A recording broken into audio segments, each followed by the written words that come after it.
Have you ever walked through a neighborhood and just felt a distinct cultural shift?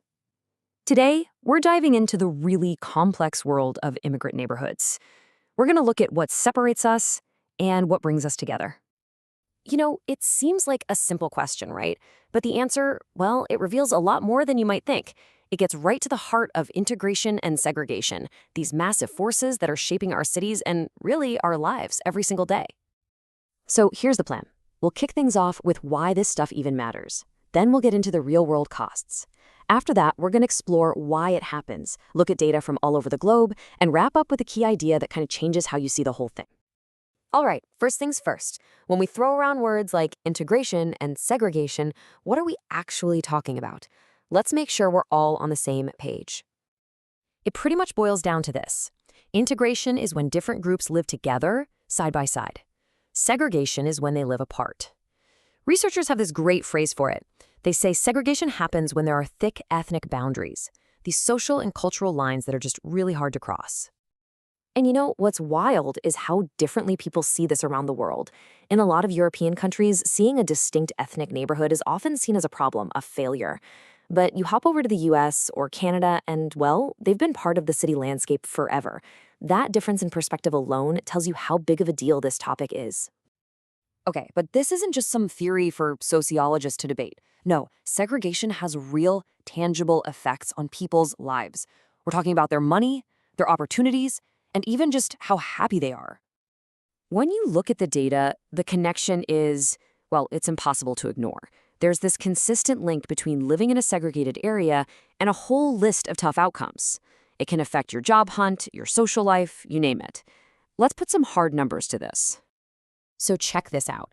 One study found that if you go from one of the most integrated neighborhoods to one of the least integrated, it's linked with a 13% drop in income. That is a serious financial hit. And it doesn't stop there. It's also tied to an 8% higher chance of being unemployed. It makes sense, right? That separation can cut you off from the kinds of job networks that are so important for finding work. And this one really gets me. It's not just about economics. The same data shows a 7% drop in happiness and life satisfaction. So the social cost, the human cost, is just as real as the financial one. This table just lays it all out so clearly. You can see this chain reaction. Yeah, income is lower in the least integrated areas, but look at the jump in experiencing discrimination. It goes from 14% all the way up to 21%. It really paints a picture of how all these challenges are tangled together. So, if the downsides are so clear, you have to ask, why does this even happen? Well, it's not a simple one-sided thing. It's actually a really complex dance between both native-born and immigrant populations. The research shows it's less about some dramatic white flight and more of a two-way street. On one side, you have something called native avoidance, which basically means the native-born population just becomes less likely to move into a neighborhood as the immigrant population grows. But on the other side, immigrants themselves often choose to live near each other. And honestly, there are some super practical reasons for that. Think about it. If you're new to a country, living near people who get where you're from gives you this instant support system. You've got social networks for jobs, places to worship, shops with food that feels like home, and just a sense of belonging. It can be an absolute lifeline. So, how does this all look when you zoom out to a global scale? To really compare different countries, you need a way to measure this stuff consistently. And it turns out, researchers have a pretty clever tool for that. It's called the Dissimilarity Index, or just DI for short. The easiest way to think about it is like a score from 0 to 100 that tells you how mixed or not mixed a city is. 0 is perfect integration. Everyone's spread out evenly. 100 is totally segregation. So the higher the number, the more divided the city. No, patterns definitely change from country to country. But when you look at the big picture, the data pretty consistently shows that religion and race are huge factors in where people live. And that finding pops up again and again in different studies. This table is a perfect example of the range you can find, even within just one country. Just look at Britain. The Pakistani community has a DII of 60. So what does that mean? It means 60%, 60, of that population would have to move to a different neighborhood to be perfectly spread out. Now compare that to the Chinese population with a score of 31. Huge difference. Okay, now this is fascinating. Look at the segregation index for Black populations in the US versus Britain. It's way higher in the US.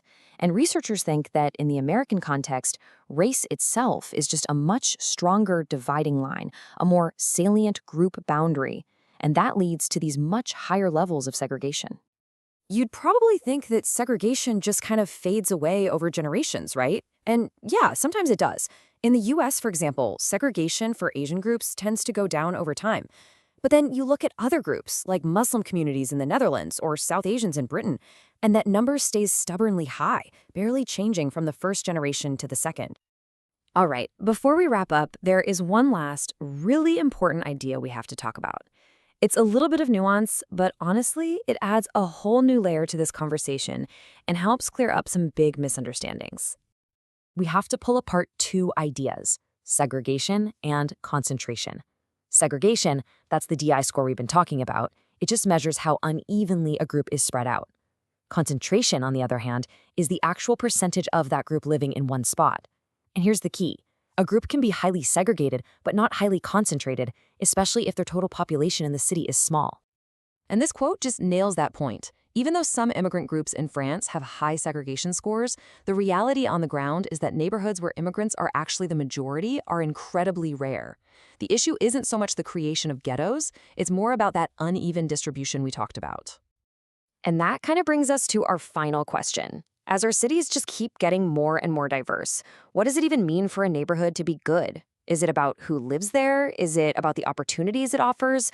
Or maybe is it about the connections it builds between all the people who call it home? It's definitely something to think about.